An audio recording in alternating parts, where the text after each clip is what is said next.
네, 안녕하십니까? 자, 이번 시간에는 우리 회계관리 1급 재무회계 연습 문제 풀이.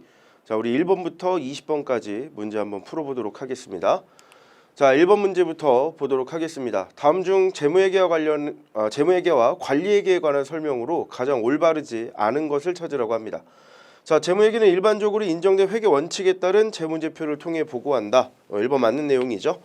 자, 그다음 2번에 관리회계의 주된 목적은 경영자의 관리적인 의사결정에 유용한 정보를 제공하는 것이다. 맞습니다. 자, 3번 재무회계와 관리회계 모두 법적인 강제력이 있다는 공통점이 있다. 자, 우리 재무회계는 법적인 강제력이 있어요. 근데 관리회계는 법적인 강제력이 없었죠. 3번이 틀렸다라고 체크해 놓으시면 되겠고, 자, 답 바로 체크하죠. 자, 그다음 4번에 재무회계의 주된 목적은 정보 이용자의 경제적인 의사결정에 유용한 정보를 제공하는 것이다. 맞는 내용이 되겠죠. 자, 그래서 정답 3번으로 체크하도록 하겠습니다. 자, 다음 2번 문제입니다. 다음 중 자산에 관한 설명으로 가장 올바르지 않은 것을 찾아라. 자, 자산은 과거 거래나 사건의 결과로 현재 기업 실체에 의해 지배되고 미래 경제적 효익을 창출할 것으로 기대되는 자원이다. 자, 맞는 내용이고요. 자, 그 다음에 대부분의 경우 법적 관리가 결부되어 있으나 소유권 등의 법적 관리가 자산성 유무를 결정함에 있어 최종적인 기준은 아니다. 자, 그래서 더 중요한 게 뭐라 그랬었냐면 제가 경제적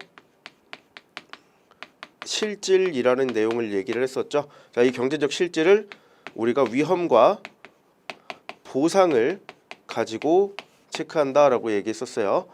자, 그래서 2번도 맞는 내용이 되겠고, 자, 그다음 3번에 일반적으로 물리적인 형태를 가지고 있지만 물리적인 형태가 자산의 본질적인 특성은 아니다. 맞습니다. 뭐 매출 채권이나 뭐 아니면 이제 무형 자산이죠.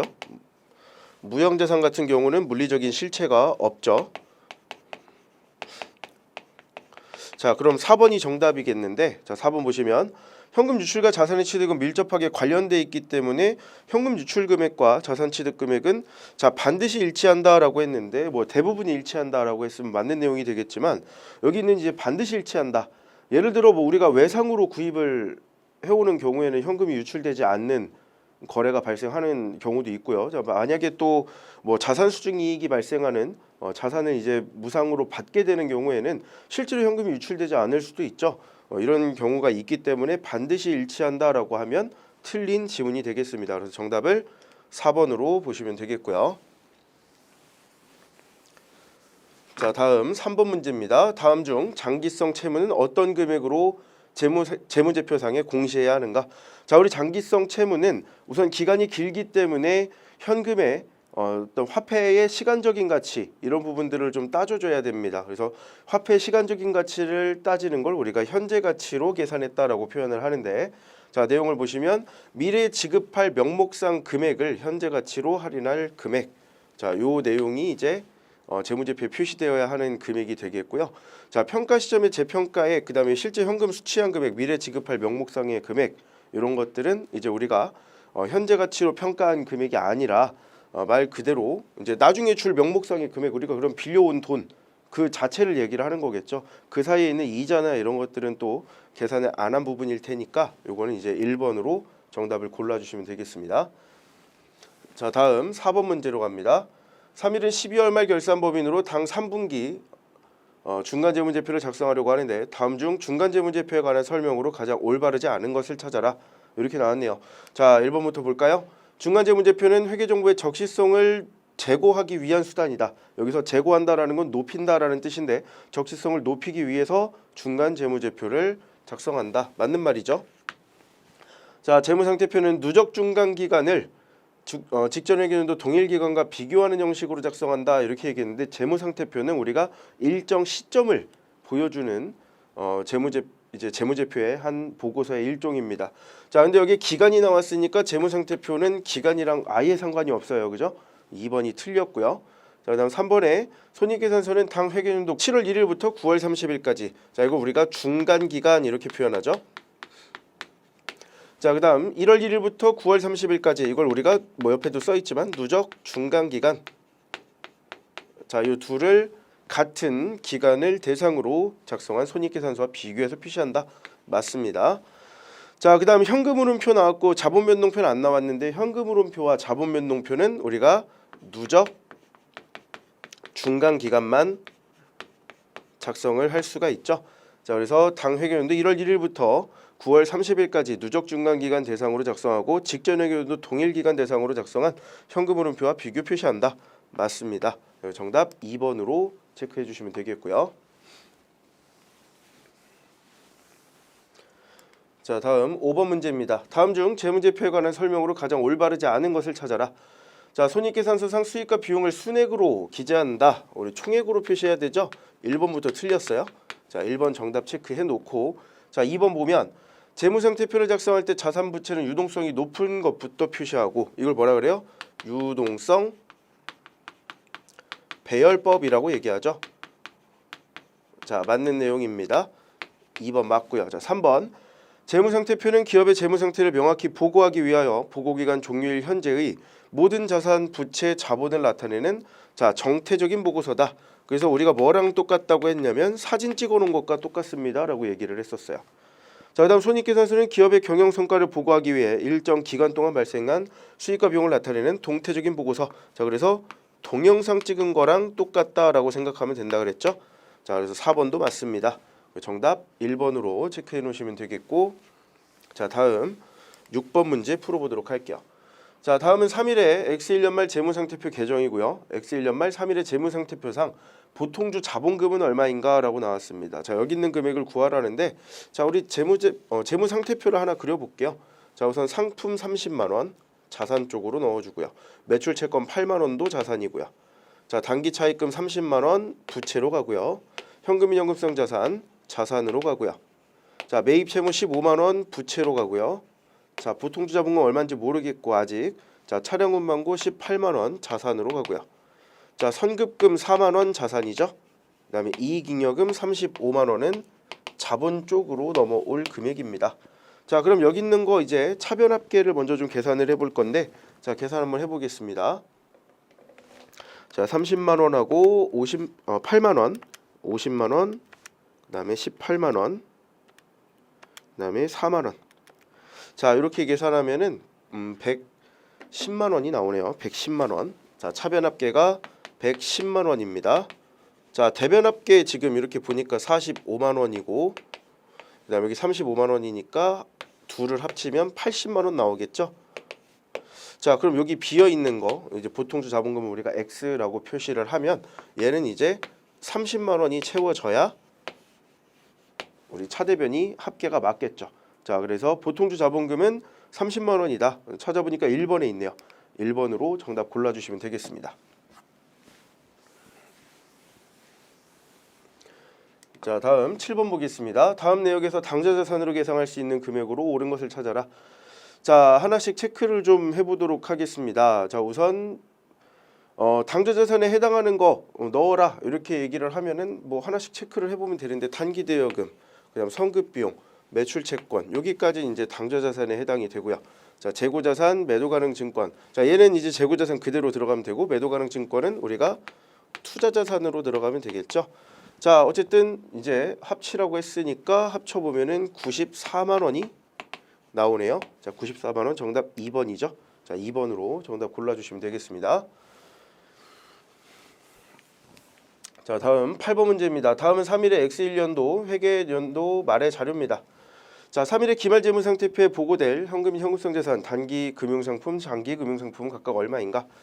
자, 현금 및 현금성 자산, 그 다음에 단기 금융상품, 장기 금융상품 이렇게 나눠보래요. 자, 얘는요. 자, 당좌 예금 우선 여기 들어가야겠죠. 자, 그 다음에 타행 발행수표 10만원, 타행 10만원. 자, 그 다음에 만기도래 국공채 이자표 만원. 여기에다 이제 추가로 우편한 증서, 우편한 증서가 5만원이네요. 자, 이렇게 다 더해 주시면은 얼마냐? 자, 26만원입니다. 자, 이렇게 해서 현금 및 현금성 자산 계산이 됐고요. 자, 단기 금융 상품 보면은 정기 예금 먼저 이렇게 좀 확인해 보니까, 자, X1년 1월 1일에 가입을 했고 만기가 X1년 8월 3일. 자, 1년 안 넘어가네요. 그죠? 자, 그래서 요 정기 예금을 또 이제 3개월 이내는 아니니까 단기금융 상품으로 정기 예금 우리 10만 원 이렇게 보시면 되겠고, 자 당좌 개설 보증금 보니까 얘는 당좌 거래가 종료될 때까지 이 당좌 예금 통장이 있는 기간 동안 계속 존속해야 됩니다. 그래서 얘는 장기 금융 상품으로 봐야 돼요. 그래서 당좌 개설 보증금 자 5만 원이고요. 자 26만 원, 10만 원, 5만 원 뒤에서 찾으면 되는데, 자 우선 요 당좌 개설 보증금에 대해서는 우리가 개정 과목을 특정 현금과 예금이라고 하는 개정 과목으로 써서 우리 재무제표에 표시를 하니까 요거까지 좀 같이 체크해 놓으면 좋겠습니다. 자 뒤에 답 찾아보죠. 26만 원, 10만 원, 5만 원. 자 우리 3번에 있네요. 3번으로 정답 골라주시면 되겠습니다. 자 다음 9번 문제입니다. 다음 중 외상매출금 양도에 관한 설명으로 가장 올바르지 않은 것을 찾아라. 자 1번 보시면 외상매출금을 양도했는데, 자 이후에 효율적인 통제권을 행사할 수 있는 경우에는 매각거래로 본다. 아 틀렸죠. 행사할 수 없다라고 없어야 우리가 매각거래로 처리할 수 있죠. 자 내 거 통제를 내 맘대로 할 수 있다라는 건 아직 내 거라는 거예요. 소유권이 상대방에게 넘어가지 않았다라는 소리입니다. 자 근데 매각거래라는 건 팔았다는 소리잖아요. 그리고 매각거래라는 거 지금 양도해서 매각거래라고 했는데 상대방에게 넘겨줬다라는 소리입니다. 소유권을. 근데 아직 내가 통제권을 행사할 수 있다? 그럼 내 거라는 소리니까 말이 안 되는 지문이죠. 정답 1번으로 보시면 되겠고요. 자 2번 보시면 외상매출금의 양도는 경제적인 실질에 따라 매각과 차입거래로 구분할 수 있습니다. 그 다음 3번의 외상매출금의 양도는 외상매출금을 회수이기일 전에 금융기관 등에 매각하고 자금을 조달하는 것을 말하고요. 맞습니다. 자 그다음 외상매출금 양도 후 양수자에게 상환 청구권이 있는지 여부로 매각거래와 차입거래를 구분하지는 않는다. 자 우리 상환 청구권 유무로 매각 이제 우리가 소유권이 이전 여부를 검토하지 않는다라고 얘기를 했었죠. 정답 1번으로 보시면 되겠습니다. 자 다음 10번입니다. 3일 유형자산으로 분류하여 보유하던 기계장치를 300만 원의 외상으로 처분했습니다. 기계장치 취득원가 400만 원이고, 자 이거 부문제문 상태표 그려볼까요? 자 기계장치는 400만 원짜리고, 자 감가상각 누계액은 280만 원이고, 자 그러면 남아있는 게 120만 원인데 얘를 지금 우리가 300만 원에 팔았죠? 300만 원에 처분했다. 자 그래서 차이나는 금액이 180만 원인데 이것만큼 이익이 발생했다라고 하면 되겠네요. 자 1번, 2번, 3번, 4번 라벨 붙여놓고 시계 반대 방향으로 돌리자 그랬어요. 자 기계장치가 400만 원.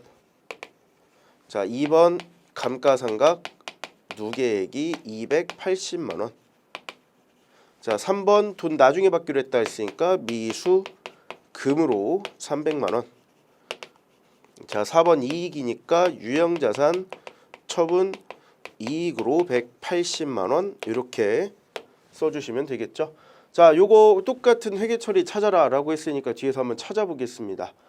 자 똑같은 거 한번 찾아보니까요. 여기 있네요. 4번에 있습니다. 4번으로 정답 골라주시면 되겠죠. 자 이런 식으로 부분재무 상태표 먼저 그려주시고 그 다음에 라벨 붙여서 시계 반대 방향으로 돌리자 그랬었어요. 그래서 이렇게 돌려버리면 분계가 자동으로 완성이 됩니다.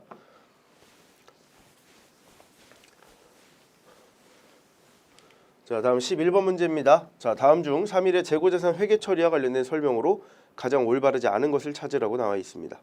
자 재고자산 단가는 회사의 회계 정책에 따라 선입선출법을 적용하고 있다.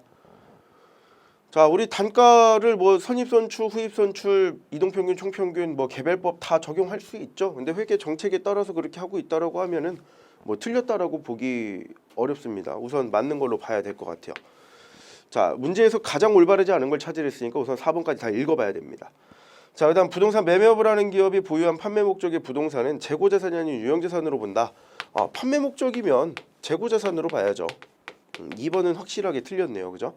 그 다음 3번에 매입한 상품에 결함이 있어서 가격을 할인받는 경우가 있는데 이러한 경우 해당 금액을 재고자산 취득금액에서 차감한다.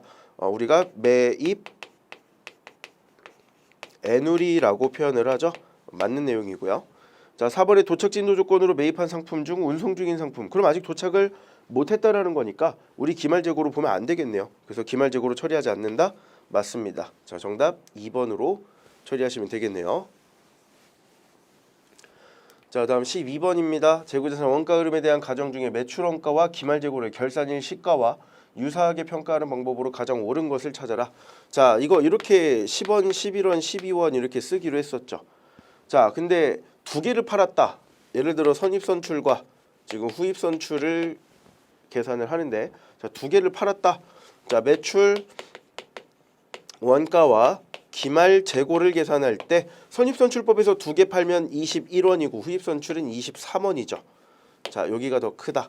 자, 그 다음에 기말 재고를 구해라라고 하면 여기는 12원, 얘는 10원.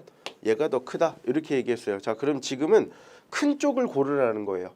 시가가 점점 상승하고 있다라고 얘기를 했을 때 결산일의 시가, 최근의 시가와 비슷한 걸 찾아라라는 건 최근 거를 팔았거나 최근 거가 남아있거나 이걸 찾으라는 겁니다.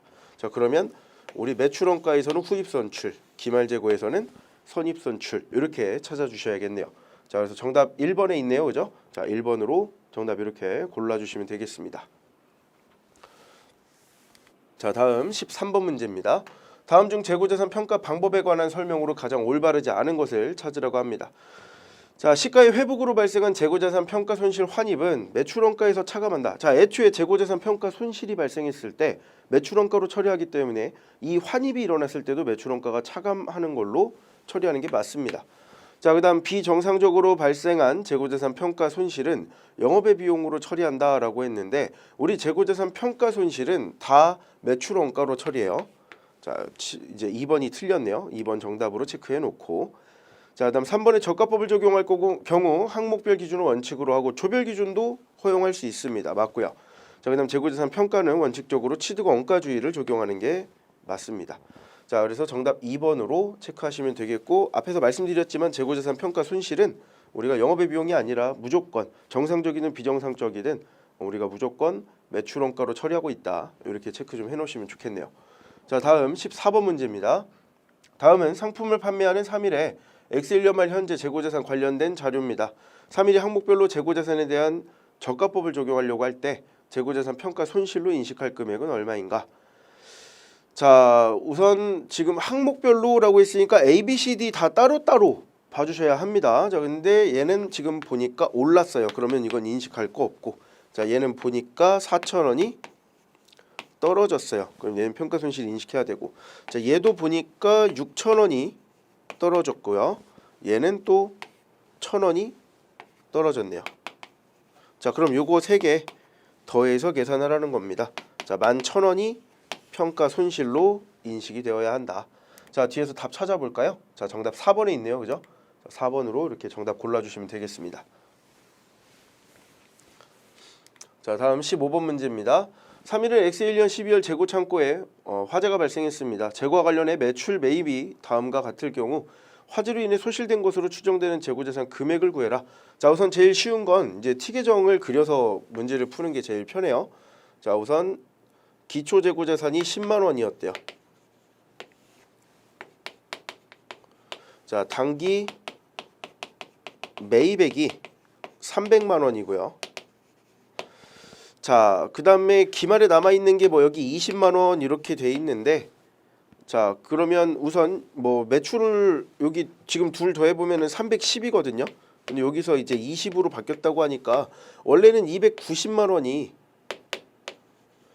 매출 원가로 잡히는 게 맞는데 이 중에 화재가 발생해서 없어진 게 있다고 하니까 한번 찾아보겠습니다. 자, 우선 매출액은 400만 원이고, 자, 매출 총 이익률이 40%래요. 그러면 여기가 X라고 봤을 때 0.6X가 빠지면 0.4X가 남겠죠. 매출 총 이익률이 40%랬으니까. 자, 그러면 400만 원이 X라고 봤을 때, 자, 240만 원이 원래 매출 원가고, 우리 남는 거는 그러면 여기 160만 원이 매출 총 이익으로 남았다. 이렇게 계산이 돼야 돼요. 어쨌든 여기서 필요한 건 이제 240만 원이죠. 자, 원래 매출 원가는 240이야. 그러면 차이나는 50만 원은 화재가 발생해서 소실됐네 라고 체크를 해야겠네요. 자, 그래서 정답은 우리 3번으로 처리가 되어야 하겠습니다. 자, 이렇게 T계 좀 그려가지고 이제 금액을 찾아주시면 쉽게 풀 수 있는 문제였습니다. 자, 다음 16번입니다. 다음 자료에서 서울이 X1년 손익계산서에 인식할 이익은 얼마인가? 자, X1년 12월 1일에 단기 매매 목적으로 용산의 주식 100주를 주당 만원에 취득했습니다. 그러면 12월 1일에는 단기 매매 증권이 100만 원이죠. 자, 뭐 현금을 줬다고 해볼게요. 자, 그 다음에 12월 15일에 자 50주를 주당 13,000원에 처분했다. 자, 그럼 우리 가지고 있던 단기 매매 증권은 만원짜리 50주니까 50만원어치가 팔린 거죠. 자, 현금으로 자 13,000원 곱하기 50주니까 곱해서 계산을 해보시면은 65만원 나옵니다. 자, 그럼 차이 나는 게 단기 매매 증권 처분 이익으로 15만원이죠. 자, 우선 여기서 15만원만큼 이익이야 라고 계산이 됐네요. 자, 그 다음 12월 31일에 보니까 나머지 주식 50주 남아있는 거에 대한 공정가치가 12,000원이다. 그럼 50주 곱하기 12,000원이면 60만원이 된 거니까 50만원 남아있던 게 60만원이 된 거니까 단기 매매 증권을 10만원만큼 차변에 늘리면서 단기 매매 증권 평가 이익으로 10만원이 또 들어오겠네요. 자, 그래서 요 두 개 더해주시면 25만원이 총 뭐다? 이익으로 잡힐 금액이다. 자, 뒤에서 찾아보면은 3번에 있네요. 25만원 이렇게 계산해서 찾아주시면 되겠습니다. 자, 다음 17번입니다. X1년 12월 31일 현재 3일의 X1년 중 취득하여 보유하고 있는 남산과 용산의 주식의 공정가치가 다음과 같은 경우 동유가증권에 대한 평가가 3일의 X1년 당기순이익에 미치는 영향이 얼마냐? 자, 한번 내용 계산해 볼까요? 자, 우선 200만원짜리가 280만원이 됐다. 그럼 80만원만큼 손익계산서에 반영이 되겠죠. 단기매매 증권 평가 이익으로. 자, 그리고 밑에 거는 매도 가능 증권이에요. 100만원짜리가 150이 됐다. 자, 매도 가능 증권 평가 이익을 우리가 50만원을 인식하긴 할 건데, 자, 얘는 기타 포괄 손익 누계액으로 가는 항목이죠. 얘는 손익계산서에 반영되지 않습니다. 그러면 얘만 반영되겠네요. 자, 그럼 당기순이익이 80만원 증가한다. 2번이 정답이 되겠죠. 이런 식으로 또 우리 유가증권 종류에 따라서 회계 처리가 다르기 때문에 내용 정확하게 확인해 주시고요. 자, 다음 18번입니다. 다음은 기업이 유가증권 취득 시 재무상태표상 계정 분류를 결정하기 위한 의사결정도입니다. A부터 D까지 들어갈 계정 과목을 고르라고 합니다. 자, 유가증권인데 자 보니까 채무증권이고 만기까지 보유할 의도와 능력이 있다. 자, 그럼 여기 yes라고 나와 있는 경우에는 만기 보유증권으로 가야겠네요. 자, 근데 아니다. 자, 주식인데 유의적인 영향력을 행사하냐? 맞다라고 하면은 지분법 적용 투자주식이라고 얘기하죠. 자, 이것도 아니다. 자, 단기간의 매매 차익이 목적이고 빈번하게 거래가 일어나냐? 자, 맞으면 단기 매매 증권이고 아니면 매도 가능 증권이죠. 자, 그래서 단기 매도 지분법 적용 투자주식 만기 이렇게 남아 있는 거. 자, 3번에 있네요. 자, 3번으로 정답 골라주시면 되겠습니다. 자, 다음 19번입니다. 자, 3일에 X1년 1월 1일 발행된 다음과 같은 조건의 채무증권을 최초 발행 금액인 951963에 취득을 했고요. 해당 채무증권을 만기까지 보유할 의도와 능력을 보유하고 있습니다. 이 채무증권에 대해 3일이 만기까지 인식할 이자 수익은 얼마인가? 자, 소수점 첫 번째 자리에서 반올림해라라고 나왔는데요. 자, 우리 보니까 이렇게 액면금액 만기일 뭐 조건이 사채에 대한 조건이 나와 있습니다. 자, 우선 두 가지 방법으로 문제를 좀 풀어볼 건데 첫 번째는 삼각표를 그려서 좀 어렵게 한번 풀어보도록 하고요. 대신 이제 어려운 대신 정석이죠.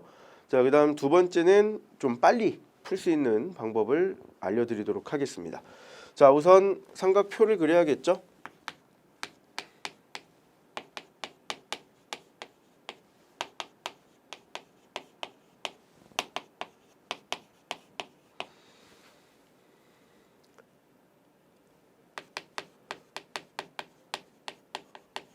자, 우리 시장이자가 유효이자니까 12%, 그 다음에 액면이자가 10%. 자, 그다음에 상가액, 그다음에 상각 후 원가 이렇게 계산하면 되겠고요. 자, 처음 시작이 951, 963이라고 했으니까 여기서 시작하도록 하겠습니다. 자, 951, 963에 곱하기 12% 해주시면은 자 114,235원입니다. 114, 235. 자, 첫 번째 자리에서 반올림을 했는데 우리 소수점 첫째 자리가 0.5원이 나와서요. 114236으로 가겠습니다. 자, 액면 이자는 100만 원에 10%니까 10만 원. 그러면 14236만큼이 상각이 되면 되겠죠? 자, 그러면 951 963 더하기 14236 해 주시면은 자, 966199. 자, 요만큼 X1년도 기말에 금액이 계산이 된대요. 자, 그다음에 X2년도 다시 또 12% 곱해 주시면은 115943.8원인데 115944로 적겠습니다. 소수점 첫째 자리에서 올리랬으니까 자, 또 10만 원. 자, 15944 이렇게 나오죠? 자, 15944 더하기 자, 966199. 자, 982143입니다.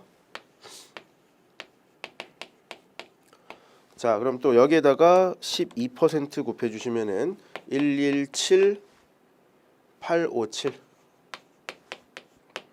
자, 그다음에 10만 원. 자, 17857.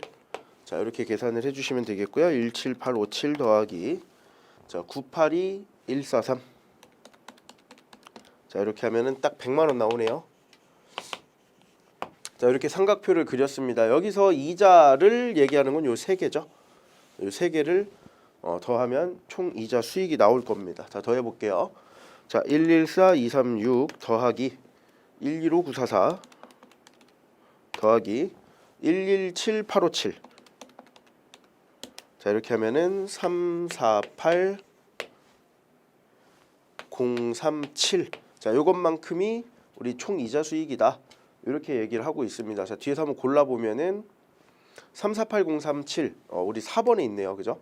4번으로 이렇게 골라 주시면 되겠고. 자, 제가 쉽게 푸는 방법 알려 드린다 그랬죠. 자, 우리 3년 동안 지급할 이자는 총 10만 원 곱하기 3번입니다. 그래서 30만 원. 자, 우선 요것보다는 더 크게 나갈 거예요. 이제 이자로 나갈 금액이. 그러면 당연히 30만 원대는 이제 4번밖에 없으니까 정확한 계산을 하지 않더라도 문제를 풀 수 있는데, 자, 정확하게 구하려면 자, 우리 원래 100만 원짜리 액면 금액을 갖고 있는 사채죠. 얘에서 처음에 발행한 금액이 951 963입니다.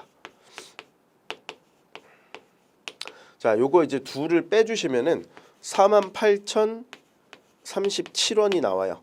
자, 그래서 요 둘을 더해 주시면은 348037 이렇게 바로 3년치 이자가 인식이 됩니다.